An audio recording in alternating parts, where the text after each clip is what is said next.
రాష్ట్రంలో యువతకు జరుగుతున్న అన్యాయాల పట్ల వైఎస్ఆర్ కాంగ్రెస్ పార్టీ యువత పోరు కార్యక్రమానికి శ్రీకారం చుట్టింది. అందులో భాగంగానే ఈరోజు విశాఖ జిల్లా కలెక్టర్కు వినతిపత్రం ఇచ్చేందుకు పెద్ద ఎత్తున వైఎస్ఆర్ కాంగ్రెస్ పార్టీ శ్రేణులంతా జిల్లా పరిషత్ జంక్షన్ వద్దకు చేరుకున్నాయి.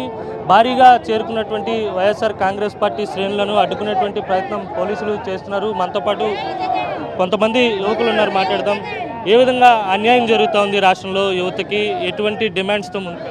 ఈరోజు కూటమి ప్రభుత్వం ఏర్పాటయ్యి ఏదైతే సూపర్ 6 హామీలు ఇచ్చినటువంటి హామీలు పూర్తిగా గాలికి వదిలేసి రెడ్ బుక్ రాజ్యాంగం అనేది లోకేష్ చంద్రబాబు నాయుడు రాజ్యాంగాన్ని ముందుకు తీసుకొచ్చి ఇచ్చిన హామీలు నిరుద్యోగ భృతి కానీ, ముఖ్యంగా విద్యార్థులకు ఫీజు రీయింబర్స్మెంట్ కానీ, ఏదైతే 20 లక్షల ఉద్యోగాలు ఇస్తానన్నారో అవి కూడా కనీసం ఈ సంవత్సరంలో 4 లక్షల ఉద్యోగాలు కూడా ఎక్కడ ఇవ్వలేనటువంటి పరిస్థితి.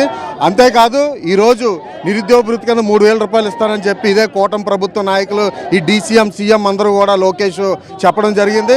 వీళ్ళు 3 మొక్కలాట ఆడుకుంటున్నారే తప్ప ఈ రాష్ట్ర యువత భవిష్యత్తు కానీ, ఈ రాష్ట్ర విద్యార్థుల భవిష్యత్తు అంతా కూడా పూర్తిగా అటకెక్కించేసి పూర్తిగా విద్యార్థుల్ని నిర్వీర్యం చేసి మొత్తం వ్యవస్థలన్నీ నాశనం చేసినటువంటి పరిస్థితి ఈరోజు దుస్థితి మనం చూస్తున్నాం. తప్పకుండా రానున్న రోజుల్లో ఈ కూటమి ప్రభుత్వానికి ఈ యొక్క రాష్ట్ర విద్యార్థులు కానీ, యువత కానీ, మహిళలు కానీ అన్ని వర్గాల ప్రజలు కూడా గట్టిగా బుద్ధి చెప్పే రోజు దగ్గరలో ఉందని చెప్పి చంద్రబాబు నాయుడు కూటమి ప్రభుత్వానికి ఖబర్దారని చెప్పి ఏదైతే మీరు హామీలు ఇచ్చినటువంటి హామీలు ఈరోజు తూచా తప్పకుండా ఇవ్వాలని చెప్పి వైఎస్ఆర్ కాంగ్రెస్ పార్టీ తరఫు నుంచి మేము డిమాండ్ చేస్తున్నాం. మీరు చెప్పండి, పూర్తిగా హామీలు ఎగ్గొట్టేటువంటి ఈరోజు చంద్రబాబు నాయుడు గారు ఈ కూటమి ప్రభుత్వం అధికారంలో రాకండి నోటికి ఎంత మాట వస్తే అంత మాట చెప్తూ బాబు షూరిటీ భవిష్యత్తు గ్యారంటీ అన్నాడు, అలాగే బాబు వస్తే జాబ్ వస్తుంది అన్నాడు, నిరుద్యోగ భృతి అన్నాడు, యువకులందరికీ కూడా ఫీజు రీయింబర్స్మెంట్ చెల్లిస్తాం తూచా తప్పకుండా అన్నాడు, అమ్మఒడిని తీసేసి తల్లికి వందనం అని పెట్టాడు.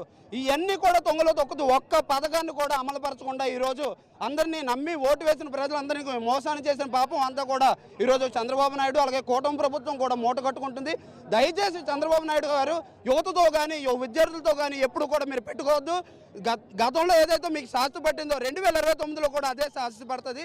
దయచేసి మీరు ఇవన్నీ కూడా అమలు చేయవలసిందిగా మేము వైఎస్ఆర్ కాంగ్రెస్ పార్టీ నుంచి డిమాండ్ చేస్తూ ఉన్నాం. మహిళలకు ఇచ్చినటువంటి హామీలను కూడా ఎగ్గొట్టేటువంటి ప్రయత్నం చేస్తుంది ప్రభుత్వం. అవునండి, ఈరోజు మేము విశాఖపట్నం 36వ వార్డు కార్పొరేటర్గా నేను మాట్లాడుతున్నాను.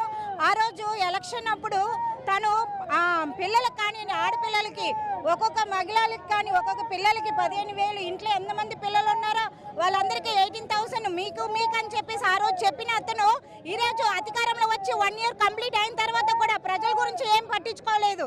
మీలాంటి ఒక గవర్నమెంట్ మాకు వద్దని చెప్పేసి ఈరోజు అందరం కూడా మహిళల నుంచి అందరూ మేము రోడ్డు మీద వచ్చి ధర్నా చేస్తున్నామండి. ఇది ప్రజలందరూ కూడా ఒకసారి చూడమని మిమ్మల్ని కోరుకుంటున్నామండి.